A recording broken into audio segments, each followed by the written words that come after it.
el Instituto Libertad, a nombre de agradecer a todas las personas que han mostrado interés y están conectándose y seguramente irán conectándose también durante esta tarde.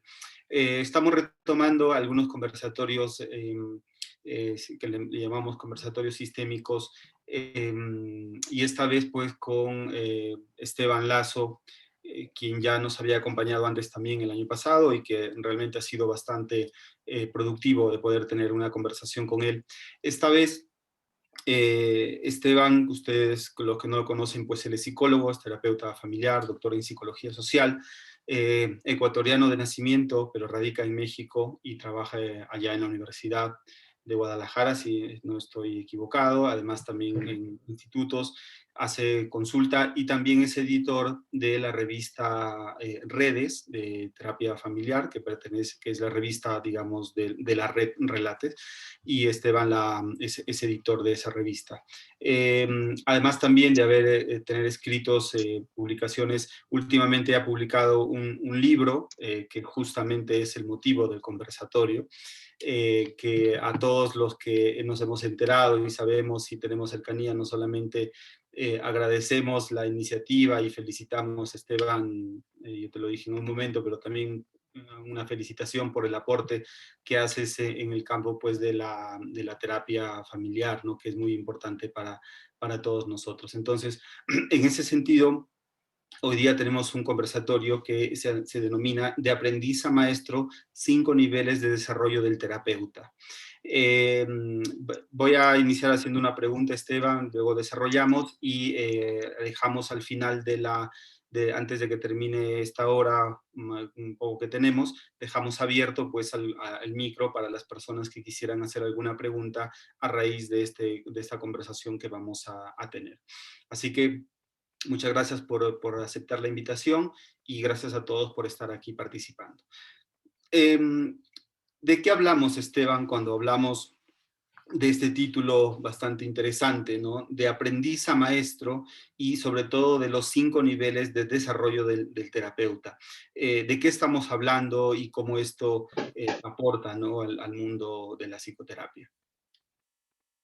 Eh, bueno, en primer lugar, gracias por la invitación, Eden. Gracias a todos, todas. Sí, es cierto, es la segunda vez que colaboramos, creo, en este formato, pero ya hemos hecho otras cosas. Y bueno, siempre con mucho gusto de colaborar contigo y eventualmente de volver a visitar Cajamarca, que me gustó mucho. Eh, la pasé muy bien ahí con ustedes. Pues, entrando al tema de hoy, el tema de hoy en realidad está ampliamente explicado en el libro que mencionaste, que se llama Guía Integral de Supervisión en Psicoterapia y se editó a principios de año en la editorial Morata. Eh, Luego al final pondré en el chat datos de dónde conseguirlo y así. Eh, bueno, yo creo que quizá todos y todas los que nos hemos interesado en esta profesión, nos habremos alguna vez, eh, si hemos tenido la suerte de ver trabajar a personas que consideramos grandes en grandes psicoterapeutas, que podemos auténticamente decir maestros de la psicoterapia. Seguramente muchos nos hemos dado cuenta de que, por ejemplo, viéndolos trabajar en una sesión, de repente hacen algo no, que nos sorprende, nos extraña, nos toma de sorpresa, pero luego a los 2 minutos resulta que era lo más apropiado para destrabar o resolver lo que estaba en juego en la sesión. Eh, o si te están supervisando en un caso, muchos hemos tenido la experiencia de que estás trabajando con un caso y tal, y entonces entras, sí, en la supervisión directa típica de la terapia familiar, entras de regreso con el equipo reflexivo y entonces el supervisor te dice, bueno, lo que está pasando es esto y esto. Y tú te quedas impresionado y te preguntas, incluso a veces le preguntas, ¿cómo se dio cuenta tan rápido? ¿Cómo lo supo? O sea, yo recién estoy empezando a ver lo que pasa y este hombre, esta mujer ya sabe exactamente cuál es el hilo conductor y a dónde hay que conducirlo y más o menos puede predecir qué van a decir si es que les digo X o Y cosa. Entonces, Y junto con esta experiencia que todos y todas habremos tenido de haber visto trabajar a grandes maestros y sorprendernos por su talento, su velocidad, su capacidad de improvisación, su perspicacia, su penetración terapéutica y psicológica, creo que también todos hemos tenido la experiencia de no saber qué demonios hacer en las sesiones de terapia. O sea, de que de repente un paciente hace X o Y cosa o dice X o Y cosa y tú te quedas un poco pasmado, ¿no? Sin saber cómo responder. Y de luego ir con un supervisor, por ejemplo, en formación, si es que estás en una maestría, en una licenciatura, ir con un supervisor y básicamente preguntarle qué hago, qué es lo que puedo hacer, qué es lo que tengo que hacer. Básicamente llegar y decirle, sabe que el paciente hizo X, Y, Z, me dijo que tal cosa, ¿qué hago? ¿No? Entonces, entre estos dos polos, entre estos dos extremos, nos movemos todos los terapeutas. En el extremo en donde realmente todos empezamos, que es el de aprendices, y el extremo al que no llegan ni siquiera la mayoría, que es el de maestros. Eh, y dentro de eso hay que incluir otro elemento, eh, la supervisión, que es un elemento fundamental de la psicoterapia y la investigación ha demostrado que es necesario supervisar para dar un servicio adecuado en terapia. La inmensa mayoría de gente que supervisa no solo no tiene formación específica en supervisión, sino que no sabe supervisar. Es decir, es gente que ha aprendido a supervisar un poquito sobre la marcha y realmente no tienen idea de en qué consiste supervisar. Y es fundamental que reconozcamos que para supervisar hay que tener un nivel superior de aquel a quien está supervisando, porque de lo contrario es el ciego guiando al ciego. Entonces, em, eh, todos y todas nos movemos en este espectro que va de aprendices a maestros, desarrollando cada vez más en la medida de lo posible nuestros talentos y capacidades en ese proceso y reconociendo a veces, cuando reflexionamos sobre nuestro propio trabajo, que, por ejemplo, ahora somos mucho mejores de lo que lo éramos hace unos años, nos reconocemos más rápidos, más talentosos, quizá más capaces de entender lo que pasa con las personas, quizá más capaces de intervenir en ciertos casos, pero también reconocemos que nos falta mucho por trabajar y vemos por delante todavía a los que consideramos nuestros grandes inspiraciones y decimos cuándo llegaré a ser así. Em, pues frente a estas dudas, ¿cómo, cómo entender el proceso de desarrollo natural de las y los terapeutas? Es que me decidí a escribir el libro y a proponer en el libro una, eh, en realidad un metamodelo, como lo llegó a llamar Marcelo Pacman en su momento, un metamodelo de lo que es la terapia y el aprendizaje como terapeuta. O sea, una comprensión de cómo de los pasos o los niveles que escala un terapeuta a medida que va evolucionando y desarrollándose, independientemente de su enfoque, sea cognitivo, sistémico, psicodinámico, humanista. Y siempre y cuando, en la medida en que eh, efectivamente, efectivamente reflexione sobre su trabajo en lugar de simplemente repetirlo día tras día, ¿no? Porque la diferencia entre la experiencia y la repetición es que si tú haces lo mismo, si tú repites lo mismo todos los años durante 10 años, no has aprendido más que un año. Pero si haces lo mismo cada año y reflexionas sobre ello, intentando identificar tus errores y aciertos y mejorando tu práctica, entonces sí acumulas experiencia. La experiencia es la práctica reflexionada, no es simplemente el tiempo de práctica. Entonces, lo que emergió de esta serie de preguntas fue una teoría de la supervisión, una teoría del desarrollo del terapeuta, independientemente de su enfoque, que nos permite eh, valorar rápidamente en qué nivel de desarrollo está cada terapeuta con el que incluso nosotros mismos, y una diferenciación entre lo que es propiamente supervisar y lo que es asesorar. La inmensa mayoría de gente que cree supervisar realmente lo que hace es asesorar. No saben supervisar, ni siquiera saben que hay diferencia entre supervisar y asesorar. Les llaman a sus grupos grupos de supervisión, pero son de asesoramiento. Y eso es básicamente el contenido del libro y um, la respuesta a la pregunta de qué hablamos cuando hablamos de los 5 niveles. ¿Tiene sentido? Sí, genial. Ahora, bueno, una cosa, en cualquier momento, si quieren alguien hacer una pregunta, yo creo que pueden escribirla en el chat o incluso pedir la palabra, ¿no? Porque como somos pocos y esto es más coloquial, pues podemos avanzar así. Ahora, eh, voy a mencionar un par de cositas. La primera y fundamental es la diferencia entre asesorar y supervisar. Eh, la diferencia es que se asesora el caso, pero se supervisa al terapeuta. Cuando yo asesoro a un terapeuta, básicamente lo que hacemos es resolver cómo manejará un caso determinado. Y ahí se acaba el proceso. Pero cuando yo superviso al terapeuta, mi interés es aprovechar sus dificultades con el caso para potenciar la evolución del terapeuta como terapeuta, para favorecer su desarrollo. O sea, el objetivo de la supervisión no es solamente resolver cómo se maneja un caso difícil. Eso es un resultado de la supervisión, pero no es su objetivo. La supervisión tiene por objeto propiciar el desarrollo del terapeuta, el desarrollo profesional del terapeuta. Y es por esto que la inmensa mayoría de gente que dice supervisar realmente solo asesora.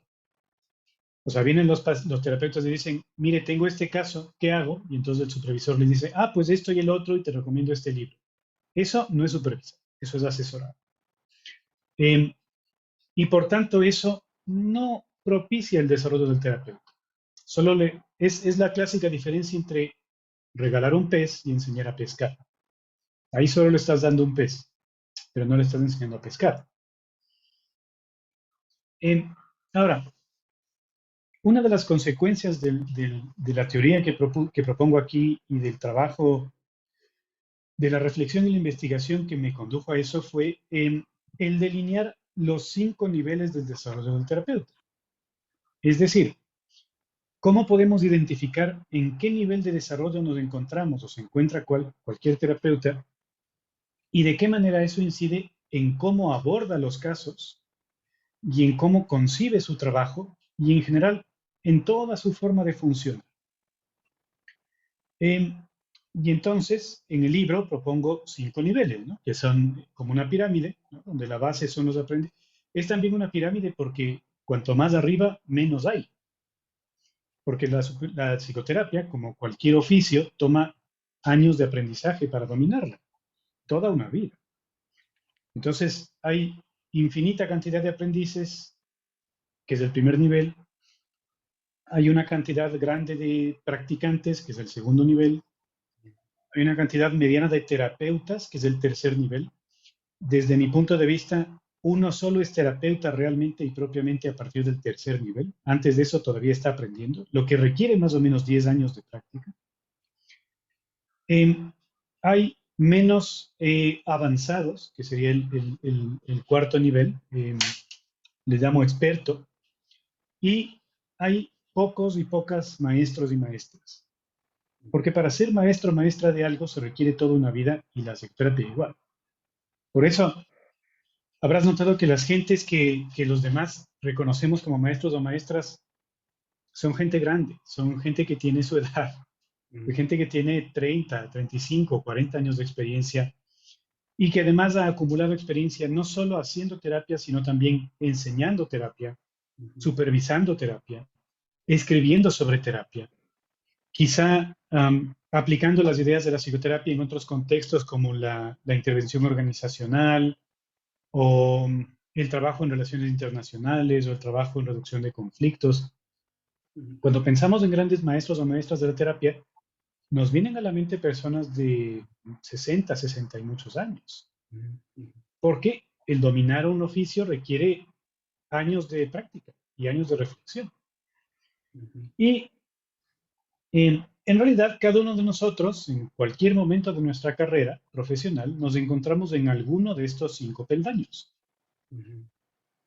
Y de acuerdo a eso, podemos potenciar, o sea, podemos saber cómo potenciar nuestro desarrollo eh, en la medida en que queramos alcanzar el peldaño más alto que nos sea posible. ¿No? No todos tenemos por qué ser maestros, desde luego, maestros, pero porque eso requiere una singular dedicación. Pero la mayor parte, o prácticamente todos podríamos llegar a ser terapeutas, que es el nivel mínimo indispensable para hacer nuestro trabajo medianamente bien. Ujú, ujú, ujú. ¿Tiene sentido hasta aquí? ¿Alguna duda? Sí. Siguiendo la línea que planteas, cuando nos haces pensar en quiénes pensamos cuando pensamos en maestros, ¿no? Seguramente a cada uno de nosotros nos viene una imagen en la cabeza, ¿no? Y estos niveles que tú planteas, digamos, necesariamente tienen que ser, entiendo yo, correlativos, ¿no? Es decir, avanzando poco a poco y haciendo algunas cosas en el medio para ir escalando, ¿no? No solamente en experiencia, imagino yo, sino también en otros elementos, ¿no? Es decir, la pregunta sería, ¿qué cosas nosotros tenemos que sumar a nosotros Mm. mismos, imagino yo, o qué elementos son los que están en juego que te vayan haciendo escalar hacia donde uno quiera ir, ¿no? Al final, ¿no? Mínimamente al nivel 3 que es el que tú planteas de ser Claro. terapeuta. Entonces, ¿qué elementos están en juego ahí? Em, pues, a ver, para responder esta pregunta hay que entender cómo están estructurados esos 5 niveles, es decir, en función de qué eh, declaro que hay 5 niveles o postulo que hay 5 niveles. Eh, y bueno, eh, en el libro explico que los 5 niveles dependen de la epistemología del terapeuta. Epistemología es un término que los sistémicos estamos muy familiarizados con él. Ujú, No así las demás escuelas, ¿no? Quizá los psicodinámicos un poquito, pero los humanistas, los cognitivos, son medio ajenos a hablar de epistemología, casi ni, de hecho muchas veces ni saben qué es. Em, pero bueno, es un término así filosófico de estos bonitos que nos gusta usar para referirnos básicamente a cómo piensas las cosas. Es decir, en términos de qué concepto, en qué nivel de abstracción puedes tú comprender los problemas de la terapia. Y lo que yo postulo es que el desarrollo del terapeuta es básicamente un desarrollo epistemológico, ujú, que no quiere decir un desarrollo conceptual, quiere decir un desarrollo integral, porque una de las consecuencias del constructivismo es que el aprendizaje auténtico no es algo meramente conceptual, es corpóreo, es encarnado, se encarna en la experiencia corpórea. En, entonces, resumiendo brevemente los 5 niveles, de todas maneras, quienes estén interesados en saber cuáles son, aquí lo pueden ver, ¿no? En el libro de la Guía Integral de Supervisión. En, una cosa que siempre me llamó la atención cuando yo estudiaba, cuando recién era aprendiz, y también cuando ya empecé a supervisar un poco más adelante y así, es que las, las preguntas de los principiantes en realidad siempre, en el fondo, siempre son la misma pregunta. O sea, todos y todas los principiantes en el fondo lo que te están preguntando es, ¿qué hago? ¿Qué hago con este caso? ujú. Em, voy a colocar en el chat la, la dirección donde pueden conseguir el libro, por cierto. Ok, genial. Esto es aquí. En, esto en México y voy a poner también la de Morata. Um, los, los, los principiantes se preguntan o siempre preguntan, ¿qué hago frente a esto? O sea, vienen y uno puede descubrir o identificar al principiante por algunos signos indiscutibles. En, el primero es que el principiante o la principiante, cuando explica el caso, lo explica en desorden y de forma fragmentaria. Ujú, O sea, te dice, mire, es que tengo un paciente que esto y aquello y lo demás allá, y ahí empiezan a conversar, y después de unos minutos se acuerda de algo y dice, y cierto, además de esto de acá, y justo eso de lo que se acuerda es crucial, y tú como supervisor te dices, pero ¿cómo no te das cuenta de que esto es fundamental? Pero bueno, entonces, en primer lugar, su explicación o exposición del caso es desordenada, es fragmentaria. En segundo lugar, no alcanzan a ver el caso Y es desordenada y fragmentaria porque, en segundo lugar, no alcanzan a ver el caso como una panorámica. No alcanzan a ver el hilo conductor de la situación, sino que lo ven como pedazos.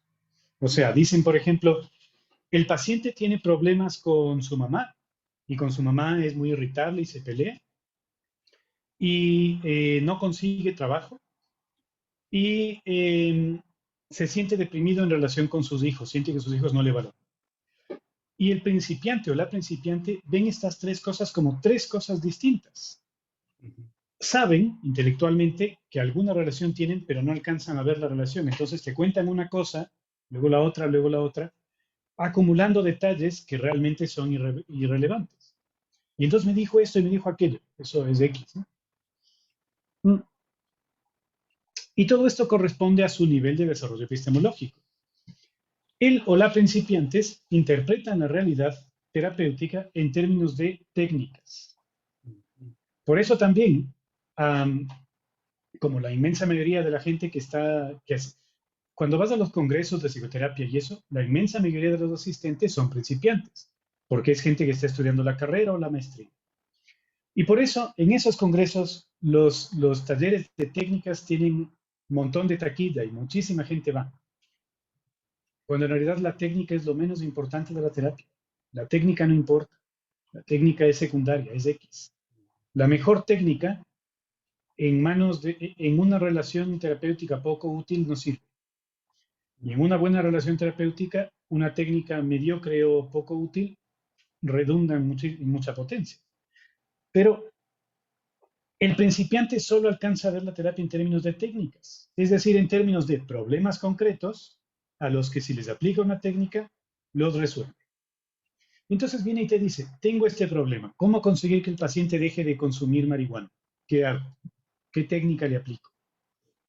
Su forma de concebir la terapia es que la terapia es aplicar una técnica y después otra, y después otra, y después otra.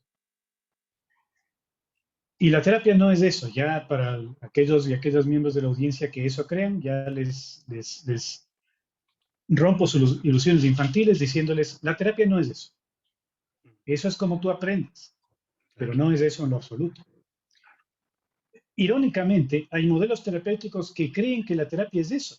El modelo cognitivo estándar se esmera en las puras técnicas. Ahorita hace un poco más de énfasis en la conceptualización, pero todavía aún así la técnica es lo que manda. Entonces hay modelos terapéuticos que dificultan el desarrollo del terapeuta porque le impiden subir.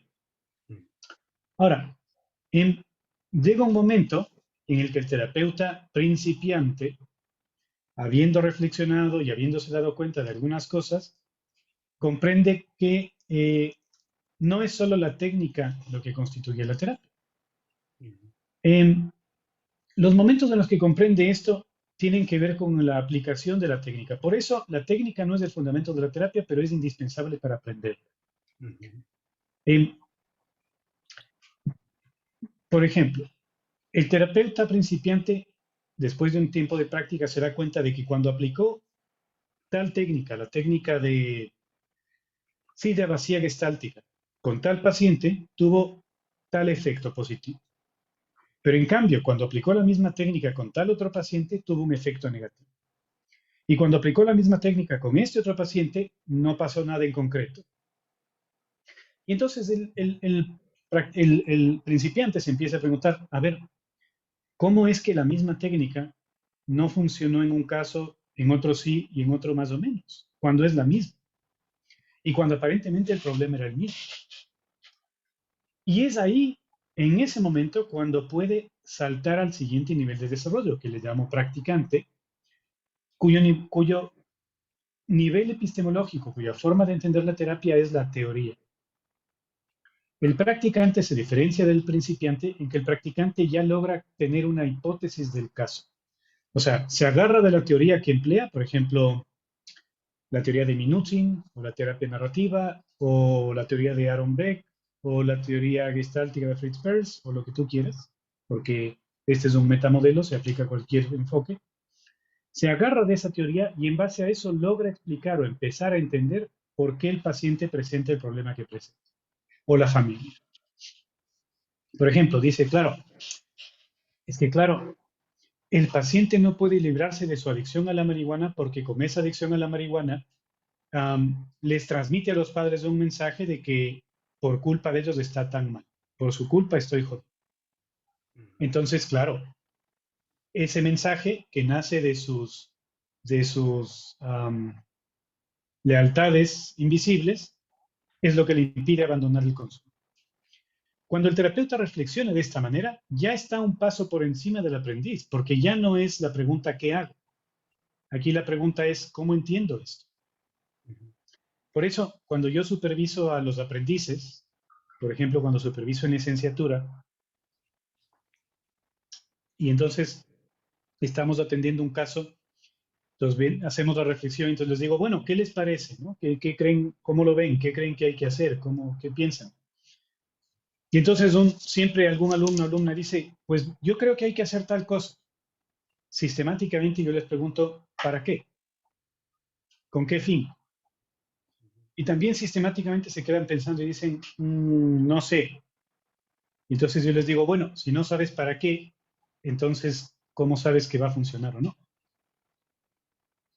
Y esta pregunta está calculada para llevarles a reflexionar al siguiente paso del desarrollo. Porque si no sabes por qué una persona consume marihuana y no lo puede abandonar, entonces no hay técnica que valga.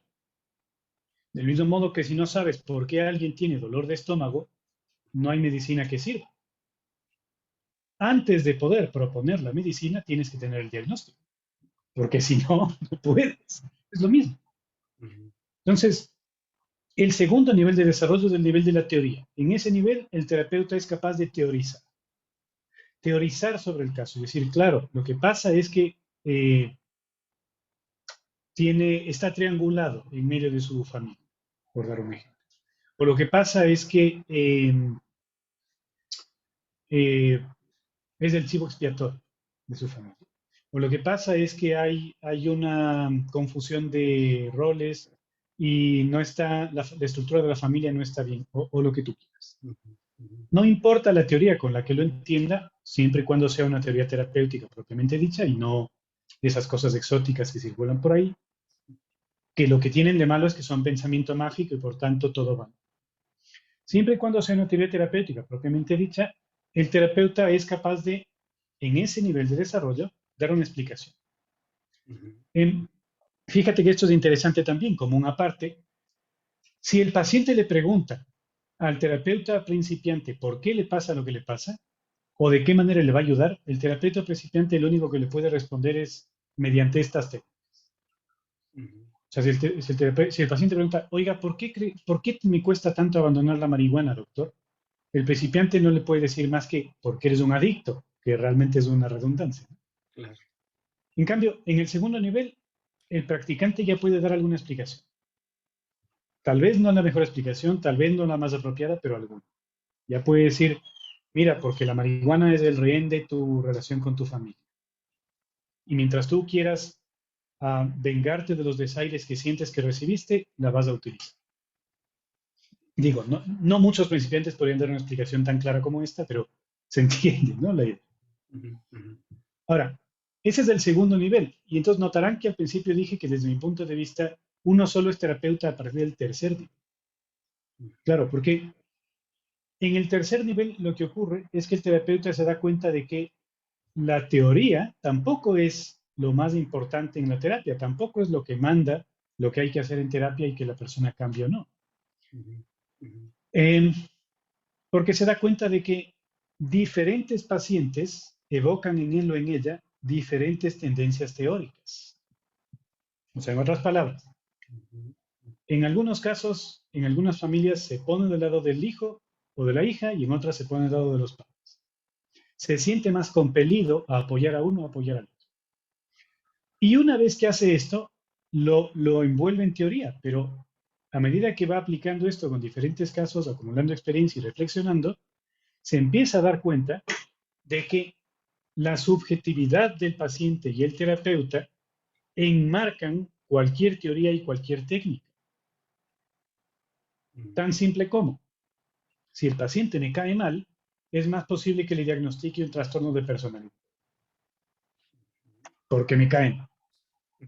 Y lo que estoy haciendo es justificar mi caerme mal diciendo eso. Y esto es algo que todos hemos hecho y hacemos ocasionalmente. Es decir, un paciente que te irrita, que todos tenemos esa experiencia, un paciente que te irrita, una forma de entenderlo es que tú digas, claro, lo que pasa es que tiene un trastorno de personalidad, no sé, masoquista, bueno, o lo que tú quieras, o dependiente, o lo que sea. Entonces, una vez que el terapeuta logra pensar sobre su propio pensamiento, o sea, la metacognición, la reflexión a la que llamaba Bateson de vernos a nosotros mismos en el contexto, se da cuenta de que la relación terapéutica inclina su mirada teórica, de que es la relación terapéutica lo que le manda a teorizar en una dirección o en otra, y de que por tanto, mientras no tome en cuenta el papel que la relación terapéutica tiene, eh, está, está actuando a ciegas o parcialmente a ciegas. ¿Okay? Por eso, lo que yo afirmo es que uno solo es terapeuta a partir de que reconoce la importancia de la relación. Y por eso también todos y todas los grandes y las grandes terapeutas son expertos en manejar relaciones humanas. Por eso son grandes, por eso son maestros. Cada uno lo hará a su manera. Por ejemplo, ejemplos que algunos de los presentes podemos conocer. Tú, de hecho, Eden, lo conoces, claro. Juan Luis Linares, que es un maestro terapeuta sistémico, es un experto en manejar relaciones a su manera. Leslie Greenberg, que es un gran maestro de la terapia humanista enfocada en emociones, con el que tuve la suerte de estudiar, es un experto en manejar relaciones a su manera. Eh, y bueno, así podríamos acumular otros ejemplos. Cada uno de ellos son expertos en el manejo de relaciones. Sabiéndolo o no, son gente que es capaz de percibir la relación con el paciente y aprovecharla para intervenir y aprovecharla para entender lo que pasa. Y esta es la diferencia entre que cuando estás con un paciente que te irrita, tú vas a decirle, lo que pasa es que tú tienes un trastorno de personalidad, si es que estás en el segundo nivel todavía, o decirle, mira, eh, siento mucha frustración cada vez que volvemos a este mismo tema, porque siento que lo que hacemos no conduce a nada. Y me pregunto si te pasa lo mismo. Lo que indica que ya estás entrando al tercer nivel, porque ya estás empezando a convertir la relación terapéutica en objeto de tu trabajo y en mecanismo o medio por el cual trabajas. Hasta antes de eso, hasta el segundo nivel, la relación terapéutica te es invisible. Tú solo ves las teorías. O sea, ves al paciente como la encarnación de una teoría. Claro, tiene un trastorno. Claro, está triangulado. Recién en el tercer nivel te das cuenta de que ese paciente y tú, o esa familia y tú, tienen una relación. Y que esa relación modifica lo que ocurre en la terapia y en la vida de los dos. Por eso digo yo que solo se es terapeuta a partir de la relación. Antes de la relación todavía no. Se está llegando, pero aún no se es terapeuta. ¿Tiene sentido hasta aquí? Muy claro, Esteban, muy claro. Mm. En, en el libro, en la página 116, hay una tabla, que ahí se ve poquito, claro, se ve medio difusa, pero se ve, en donde se explican estos niveles. Yo creo que es la parte más importante del libro, porque resume todo esto en una simple tabla. Y es una tabla que incluye la epistemología del terapeuta en cada nivel, el tipo de cosas que hace que te permiten identificar en qué nivel está y el tipo de preguntas que tú como supervisor debes hacer para cada nivel para llevarlo al siguiente nivel. Entonces es una guía práctica de cómo supervisar. Supervisar, no solo asesorar. Dicho sea de paso, el libro también incluye un mapa de la asesoría, ¿no? Que está aquí. Que es básicamente un mapa, un diagrama de flujo de cómo asesorar un caso. Y yo hubiera agradecido tener esto cuando recién empecé a asesorar, cuando empecé mi trabajo. Pero como nadie lo ha hecho, ya lo hice, ¿no? Y sirve para saber exactamente dónde pueden estar los obstáculos con el caso, identificarlos. Para las personas que son practicantes y están asesorando a principiantes, esto es muy útil. Porque un practicante solo puede asesorar, no puede supervisar, porque para supervisar Tienes que estar en el tercer nivel porque tienes que ver cómo la relación entre el paciente y el terapeuta supervisado influye en el caso y cómo tu relación con el supervisado influye en lo que le vas a decir. Entonces, no se puede supervisar si es que se está por debajo del tercer nivel. A la inversa, si empiezas a supervisar, eso te potencia tu nivel de desarrollo. Ahora, por encima del tercer nivel está el nivel de experto. La mayor parte de personas que van evolucionando se quedan en el nivel de terapeuta y está bien, porque no todos tenemos por qué llegar a ser expertos.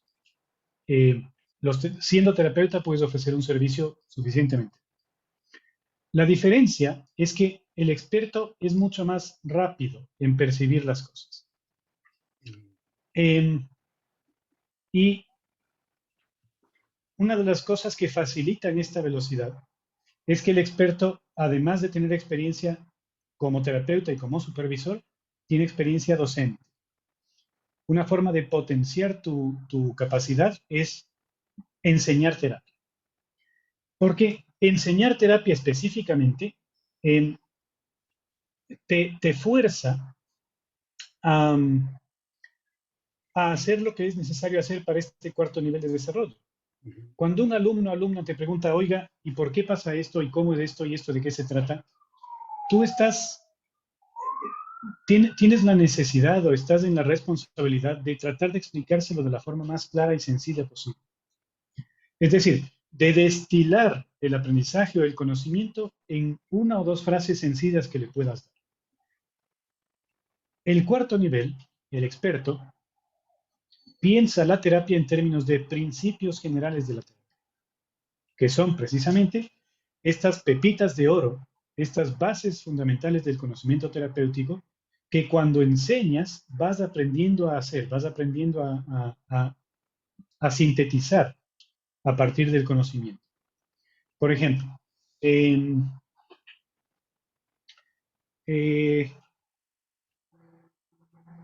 la, la terapia transgeneracional, el modelo de Bowen, es un modelo complejo y amplio y etcétera, pero se puede reducir, no reducir, pero se puede simplificar a básicamente dos afirmaciones. Este es mi resumen personal. Hay cosas que quedan fuera, pero básicamente Bowen dice, no puedes llevar a alguien a un lugar que tú no conoces, que quiere decir, un terapeuta cuyo nivel de diferenciación o maduración emocional es insuficiente, no puede llevar a un paciente a un nivel superior de maduración que el que él o ella tiene, ¿no? Entonces, por un lado, no puedes llevar a alguien a un lugar que tú no conoces. Y en segundo lugar, no puedes abandonar un lugar a menos que lo conozcas bien. En otras palabras, no te puedes saltar momentos o episodios de desarrollo o etapas del desarrollo. Para desarrollarte tienes que vivir esa etapa, no la puedes saltar. Y básicamente eso es lo que dice ese modelo, complementado con muchos otros elementos, pero en resumen sería eso. Entonces es mucho más potente poder transmitir esto al alumno y decirle, el modelo básicamente dice esto. A sabiendas de que es una simplificación, pero también sabiendo de que esa simplificación captura la pepita de oro que el modelo contiene. En el cuarto nivel, él o la terapeuta lo que hacen es, se vuelven conscientes de que lo que intentan hacer en su trabajo es entender y articular cada vez más y cada vez mejor los principios fundamentales de la terapia. Es decir, por eso también en el cuarto nivel los y las terapeutas nos volvemos más reconocedores, respetuosos y eclécticos de otros modelos, siempre y cuando sean medianamente científicos. Porque reconocemos que en el fondo hacemos lo mismo, de maneras diferentes. Si un cognitivo, y esto la investigación lo demuestra fehacientemente, si un cognitivo, una sistémica, un psicodinámico y uno humanista consiguen éxitos con sus casos, porque todos los enfoques terapéuticos tienen la misma eficacia, es porque en el fondo hacemos todos la misma cosa, sin que sepamos bien, pero estamos haciéndolo. Y en el cuarto nivel, lo que intenta él o la terapeuta es entender estos principios, articularlos. Por eso, la mayor o la inmensa mayoría de terapeutas que alcanzan el nivel de experto se ven necesitados a escribir.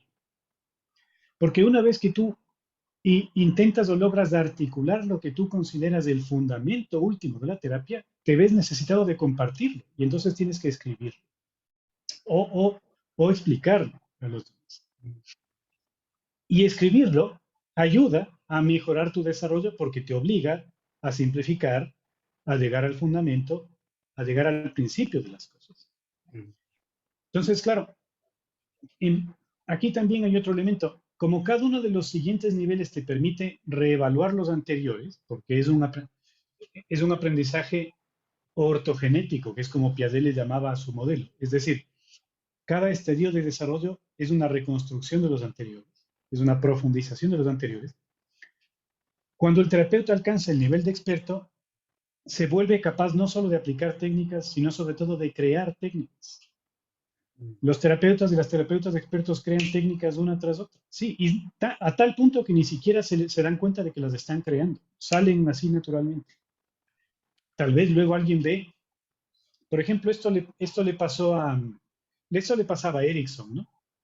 Que era un gran maestro, claro.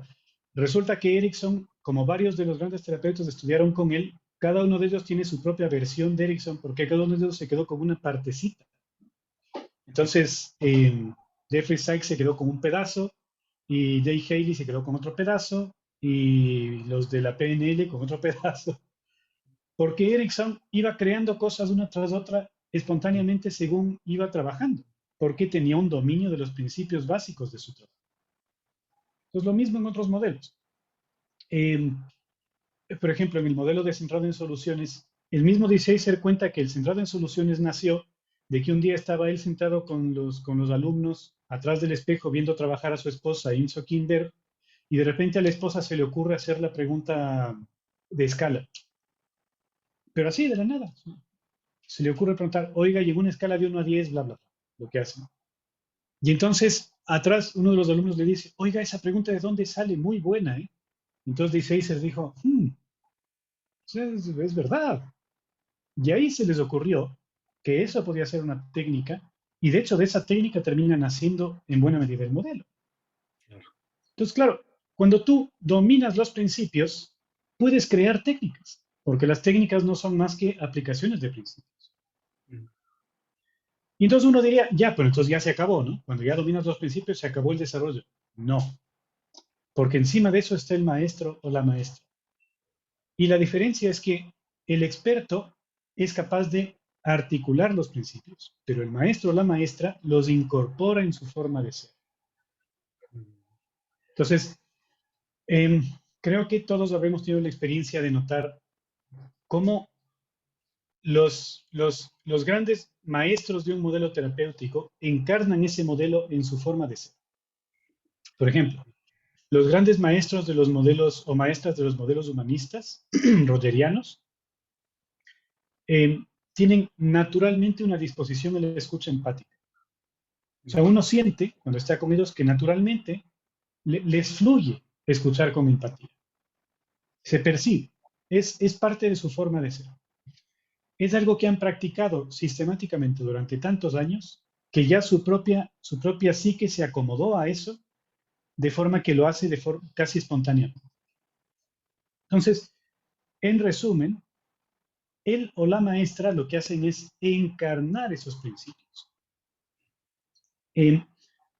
Es modificarse a sí mismos a través de la práctica sistemática y del intento sistemático de hacer su práctica cada vez mejor, del intento sistemático de encarnar cada vez mejor sus principios. Y es precisamente el hecho de que los dominan a tal punto que pueden cambiarse a sí mismos, lo que les permite contribuir a la psicoterapia. Porque los maestros y maestras son los que hacen avanzar la terapia, son los que llevan la vanguardia de la psicoterapia. Porque tú solo puedes hacer avanzar algo cuando has incorporado su tradición. Es decir, la genialidad, que sería la posibilidad de proponer algo realmente original y creativo, no nace de la nada y de algo externo y de la irreverencia y tal, no. Todo lo contrario. Como decía Gaudí, ser original es volver al origen. Solo cuando logras encarnar profundamente los principios de tu práctica es que entonces puedes llevarlos más lejos de lo que antes lo han llevado, que es realmente la culminación del desarrollo terapéutico y que además, como explico en el libro, es un camino sin fin. Es una, es, como decía Popper, la autobiografía de Popper, que se titula um, Búsqueda sin término. Es precisamente una búsqueda sin término, porque siempre puedes mejorar. Cuando una persona alcanza el nivel de maestro o maestra, empieza a ser consciente de que realmente siempre podría mejorar. Eh, porque siempre podría aumentar la incorporación de los principios en su experiencia. Siempre podría incorporarlos cada vez mejor. Eh, y entonces es un camino que nunca se acaba, como el aprendizaje de la vida misma, ¿no? En eso consiste la vida misma, en caminos que no se acaban. Mm. Ujú, ujú. Y estos son básicamente los 5 niveles, Sí, dentro de los cuales todos nos podemos ubicar en algún punto. sí. ¿Tiene sentido? Muy bien, Esteban. Muy claro y ya no, ya has contestado la pregunta un poco que te hice. Yo un comentario y luego dejamos la posibilidad de que las personas que están participando pues puedan hacer preguntas a esto que tú acabas de claramente explicarnos y que es de mucha utilidad. Leí el prólogo del libro y que lo ha hecho Juan Luis y está claramente cómo ubica lo que tú estás diciendo pues en este metanivel, tal como lo planteó alguien, lo que tú dijiste, y me parece que es muy importante para el desarrollo actual de la terapia en cualquier sentido. Bueno, nace, creo yo, de un contexto más, cuando hablas de epistemología, de un contexto más sistémico, pero está claramente, se puede incorporar a cualquier modelo, ¿no? Que eso es todavía mucho Sí, más potente. Solo ese comentario, Esteban, y muy claro gracias. y muy útil, sinceramente, lo que tú nos estás planteando. Y bueno, dejamos en estos minutos que nos quedan de alguna participación, pregunta, comentario que le puedan hacer a Esteban cualquiera de los presentes. Sí, sí, o si quieren usar el chat O también. el chat, sí, bueno, claro que sí.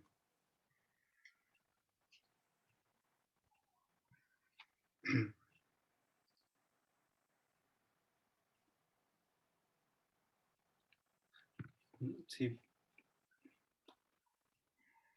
Hola, creo que César, sí, estás con el micro apagado, César. Creo que quiere mencionar algo, me parece. Sí.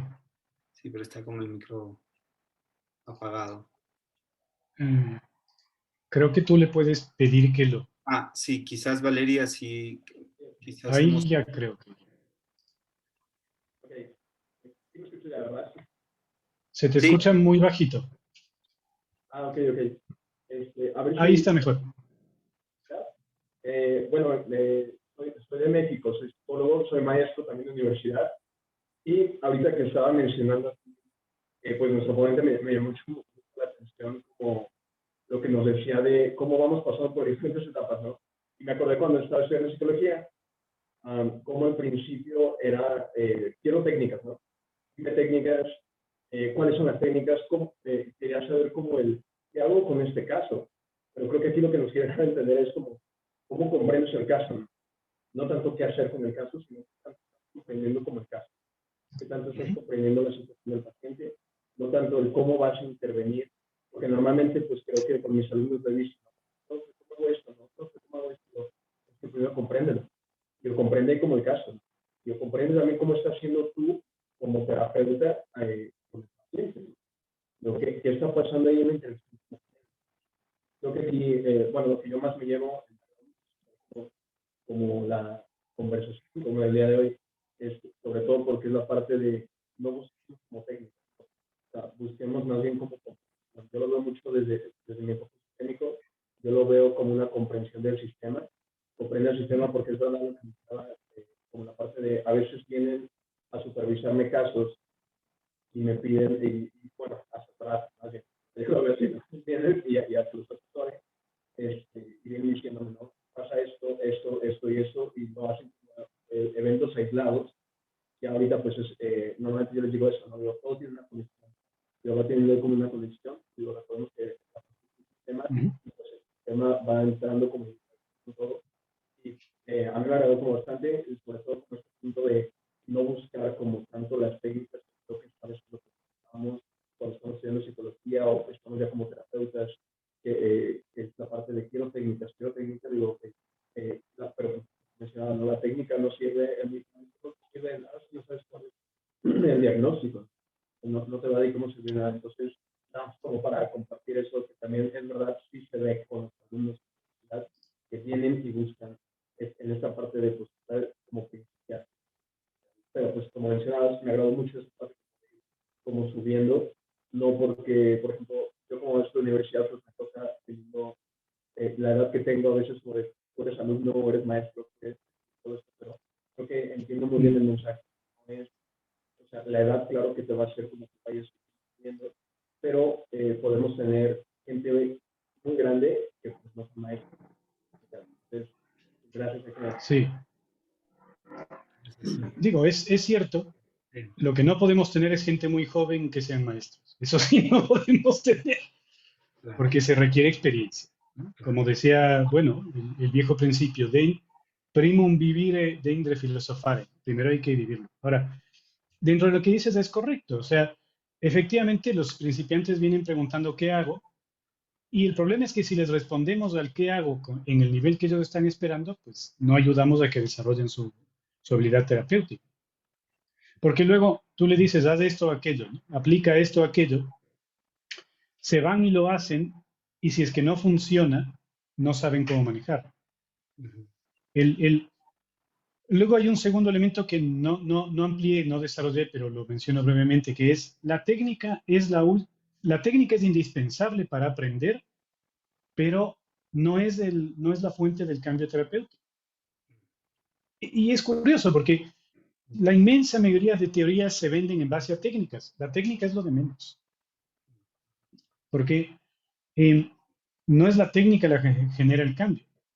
Lo que hace la técnica es, a ver, la técnica es una forma de adquirir información sobre lo que está impidiendo el cambio. O sea, la técnica se tiene que concebir, que es lo que yo postulo dentro de mi propia forma de concebir la terapia, que se llama la clave emocional. La técnica se debe concebir, no, el objetivo de la técnica no es generar cambios, sino hacer aflorar el obstáculo al cambio. O sea, si yo eh, aplico una silla vacía a un paciente y la silla vacía no funciona como se supone que debe funcionar, eso no es un fracaso. Es un fracaso si yo espero que funcione y me obstino en que genere cambios. Pero en cambio, si me fijo en por qué no funciona y cuál es el obstáculo específico, es un éxito, porque está poniendo en evidencia tanto para el paciente como para mí dónde están los obstáculos al cambio. Entonces ahí podemos agarrar esos obstáculos, evidenciarlos con más claridad, articularlos y trabajarlos. Y esto evidentemente es una concepción de la técnica que el aprendiz no puede tener y en realidad el practicante tampoco, porque requiere la comprensión de la relación terapéutica y de la relación con el problema. De hecho, hace tiempo hice una investigación donde les preguntaba a los terapeutas sobre las técnicas de terapia. La inmensa mayoría de terapeutas reconocen que nunca o casi nunca se pueden aplicar las técnicas tal como dicen los manuales. Este es un secreto a voces. El 8 de cada 10 veces o 9 de cada 10 veces, las técnicas no funcionan como dicen los manuales.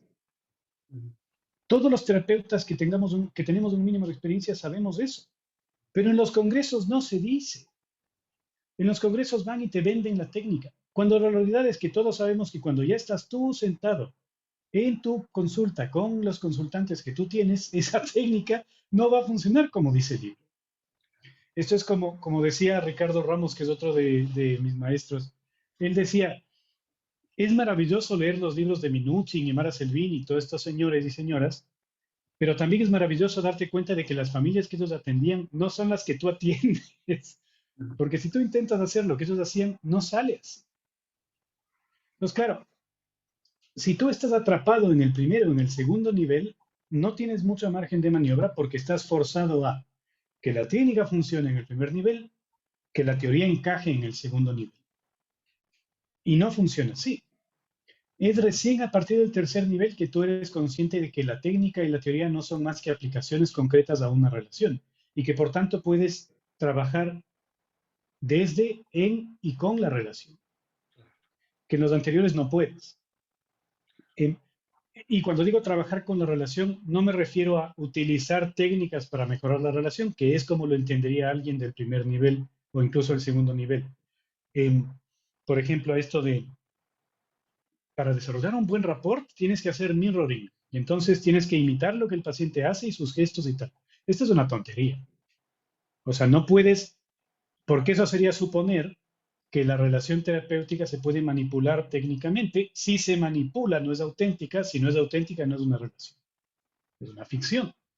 Mm. Entonces, recién en el tercer nivel, uno empieza a ser consciente de estas matices y de estos detalles. Mm. Por eso, en mi cálculo, eso requiere 10 años de experiencia sistemática. Puede ser más, puede ser un poco menos, pero en principio eso. Y normalmente también requiere haber hecho terapia, es decir, practicar la terapia, haber vivido terapia personal, tú, para aprender desde el otro lado del espejo cómo se vive eso, y haber dado clases de terapia al menos en primeros semestres o así, como para poder empezar a articular y a darte cuenta de cómo la relación en sí. ¿Tiene sentido? No sé si hay más preguntas. Muy bien, muchas gracias. Genial, Esteban. Gracias, César, por la participación. ¿Alguna pregunta más de las personas que estén ahora en la sala?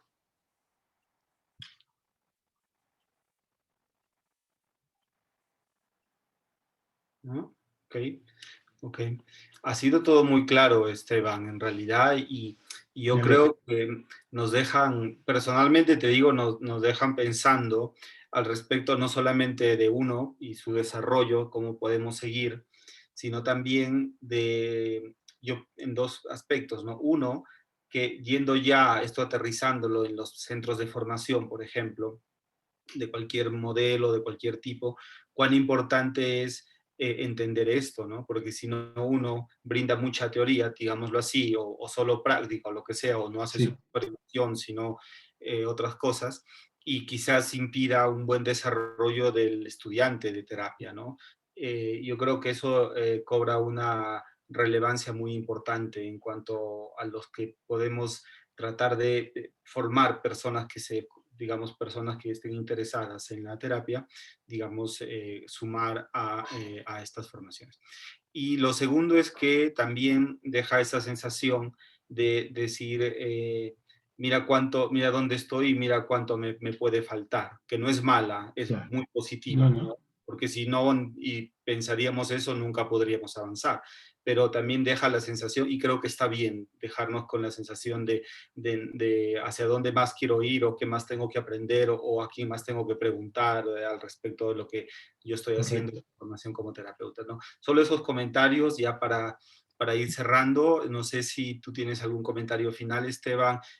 Sí, Mm, hay un par de ideas a raíz de lo que dices que son interesantes. La primera, también en el libro hablo sobre la formación y cómo debería estructurarse la formación.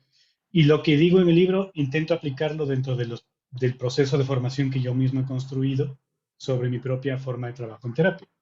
En, en las formaciones tendríamos que, primero, enseñar técnicas con la exclusiva intención de ayudar al terapeuta a descubrirse a sí mismo en la técnica. mm, O sea, el énfasis en la enseñanza no tiene que ser en la técnica, tiene que ser en el terapeuta con la técnica. El énfasis tiene que ser en cómo experimentaste el resultado de la técnica, cómo la pensaste, qué idea mm, tenías antes, qué idea tuviste después. Tiene que ser un trabajo reflexivo. En otras palabras, tenemos que enseñar técnicas con el fin de que los terapeutas no las necesiten. O sea, paradójicamente, tenemos que enseñárselas con el fin de que aprendan a no necesitarlas. Ahora, ¿a dónde conduce esto en términos de la evolución del terapeuta? Forzosamente, y esto los sistémicos creo que lo deberíamos tener súper claro, el desarrollo de los terapeutas requiere un desarrollo personal también.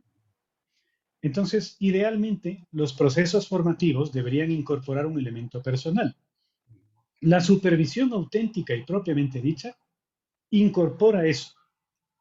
Porque hay procesos formativos que lo que hacen es obligar a la gente. O sea, dicen, para que te gradúes es necesario que hagas 20 horas de terapia personal.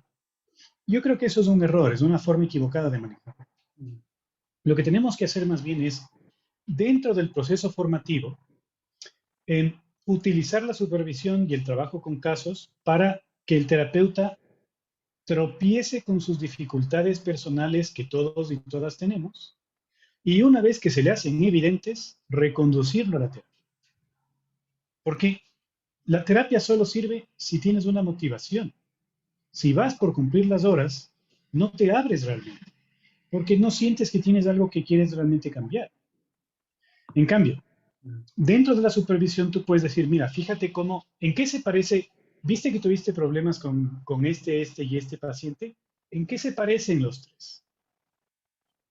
Y entonces ahí el terapeuta puede decir, claro, bueno, claro, los tres son varones de mediana edad, ajá, ¿y qué más? Pues los tres tienen puestos de poder en su empresa, ajá, ¿y eso cómo influye en tu experiencia con ellos? Y entonces haciendo esto, que esto es auténticamente supervisar, no es hacer terapia del terapeuta en supervisión, eso está mal.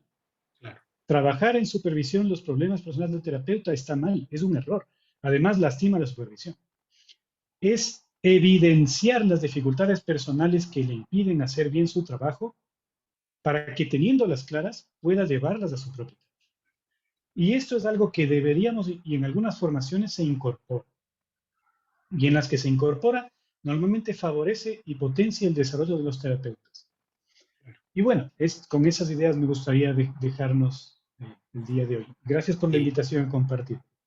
Excelente, Esteban, y muy, muy claro y también muy, creo yo, cuestionador en cuanto a las formaciones que se dan. Hablo del Perú y de Cajamarca y quizás del norte, que yo conozco, donde se va aprendiendo en el camino, ¿no? Que creo que todos en algún momento se han empezado así, pero ya con estas guías, por ejemplo, con la guía que tú planteas en el libro, de hecho puede dar pie a generalizarlas y que las formaciones tengan mucha más potencia de las que se tienen. Así que un gran aporte, Esteban, Muchas gracias.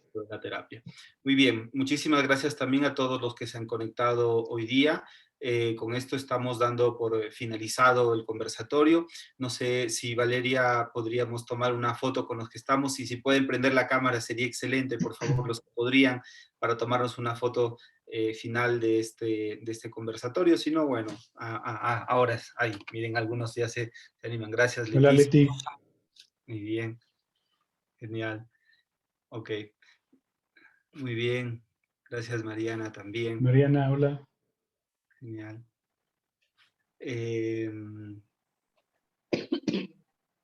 Genial, genial, muy bien. Nos tomamos una foto. Hola, Adriana, ¿qué tal? Sí. Ya si nos podemos tomar. Ahí está, genial. Una foto con Ángela, hola. A la una, a las dos, a las tres. Listo. Excelente. Muchas gracias. Gracias a todos y todas. Felicidades, excelente. Excelente, muchísimas Gracias. gracias. Cuídense Gracias. mucho y hasta los próximos conversatorios. Gracias a todos por Hasta participar. luego. Adiós.